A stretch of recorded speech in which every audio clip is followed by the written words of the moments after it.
Hi everybody, this is Yotso again from the Yotso Tech Tracks YouTube channel. It's another cold winter morning, but I thought it would be a really good opportunity to come outside and show you a demonstration of the electrical system I'm working on for this 2016 Ram 1500 pickup truck that I'm going to be using as my daily driver slash overlanding, camping, and just an adventure vehicle for the whole family.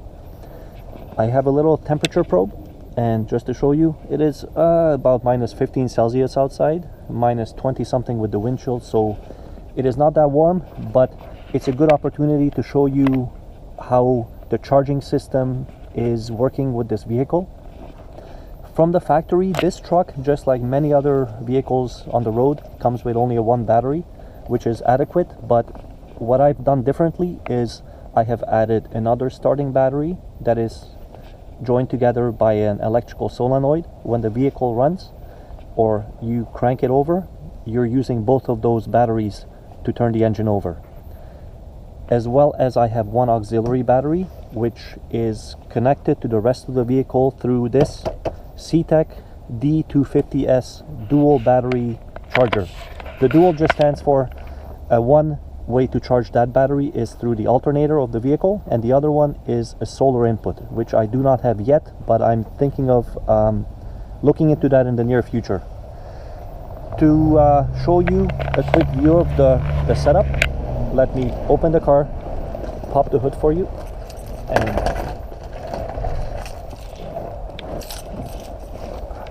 it's a little bit cold outside, everything is frozen, and I have to be careful I don't slip and fall.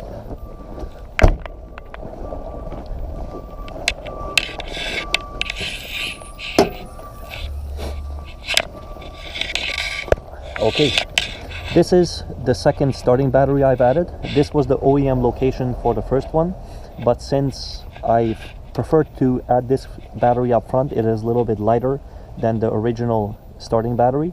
So I've moved that battery to the rear of the vehicle for a little bit better weight distribution, because this vehicle, like many pickup trucks, is nose heavy already, so I prefer to put more weight in the back and less up front. This solenoid that you see, this is basically an electrical mechanical device that gets energized from the onboard fuse box under the hood. When the vehicle cranks or runs, this solenoid is connected together, and what it does is the two starting batteries give power to the starter. So when this vehicle does sit for a long period of time, the battery gets discharged slowly, just like any other vehicle, with the computer connected to it and the keep alive memory in those computers, and for example the clock on the radio is drawing a little bit of power. This truck has been sitting for about a week and a half, maybe 2 weeks, so this is a really good test to see how those two starting batteries turn the engine over. Let's start it up and see how she runs. I can show you with my scan gauge onboard monitor.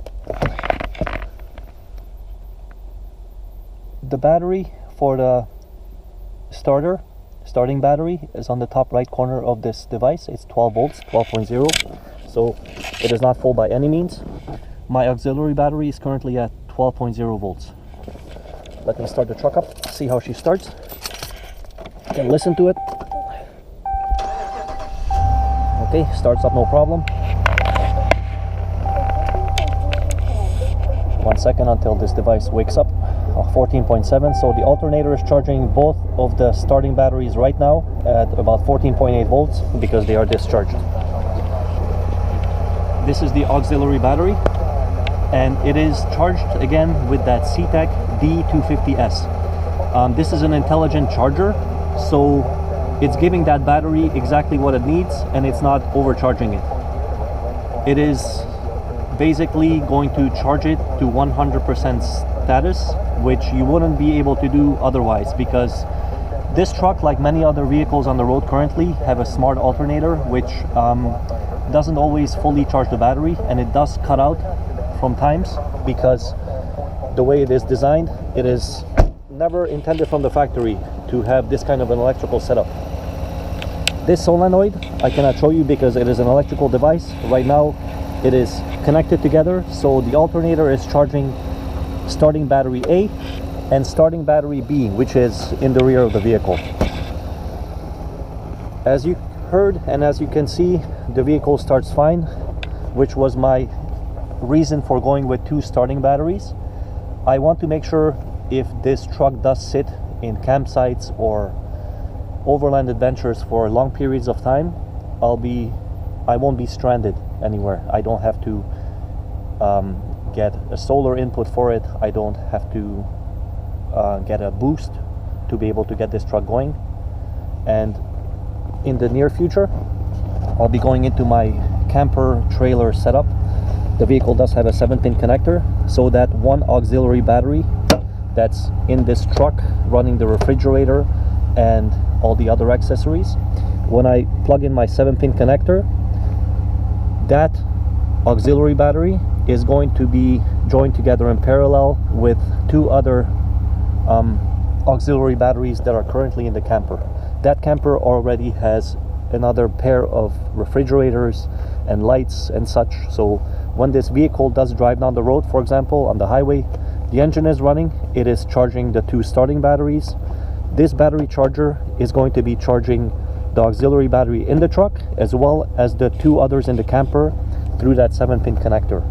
So even if I don't have solar panel input, which I have a lot of solar panels on my camper, just driving down the road even in the dark, by the time I get to a campsite, all the batteries should be fully charged. So when I do shut off the truck, that solenoid will disengage, the 2 starting batteries will be isolated, and the reason for that solenoid is because you don't want to join 2 dissimilar batteries together in parallel, because those 2 batteries will discharge off each other. And as soon as the truck is shut off, this device shuts off automatically. This is not controlled by any kind of a switch. It is a voltage sensing battery charger, which means that when the engine is running and the engine is turning over, it's running, its alternator is increasing the voltage to the starting batteries, which in turn turns this device on and tells this device to charge the auxiliary battery at a maximum of 20 amps, which is, for my intention, plenty. There is a piggyback module that connects to this CTEC 2 device that actually can increase this 20 amp output to 100 amps, but I never had a need to need a 100 amp charger because I do have solar panel on the roofs and all my devices are modern and efficient, so even all the refrigerators running at the same time don't draw anywhere near 20 amps. They are very modern, no-name brand fridges, but they do the job and they've worked for a couple of years. I hope to get many years out of those devices as well. So this is something I've looked into. I live in Canada, and readily available to myself was either the CTEC brand or Red Arc, which is an offshore brand, but I found this CTEC D250S is perfect for my needs, for just the basic electronic charging or maintaining that I'm looking for. I will give a description, a more detailed description in my YouTube site regarding all these electrical accessories I put on the vehicle for anybody else who's interested. The setup has been working great for me. As I mentioned, I used to have a 2011 Jeep Wrangler 2-door, which most of these electronics were in, and I've since then retrofitted them to this vehicle because this is my daily driver now. And a couple of years after owning these electronics, they are still holding up great. This CTEC D250S I have mounted underneath the vehicle along with the other batteries, basically where the old spare tire used to be. The reason I did that for weight distribution, and I want to keep it away from underhood heat as much as possible because electronics don't like heat, and this is as far away from the engine as I could put, and hopefully to get many years of life out of them.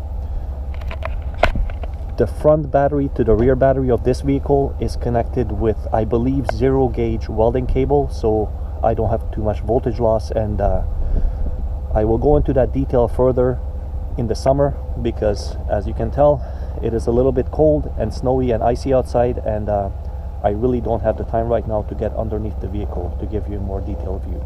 But I will be going into how I constructed this whole setup.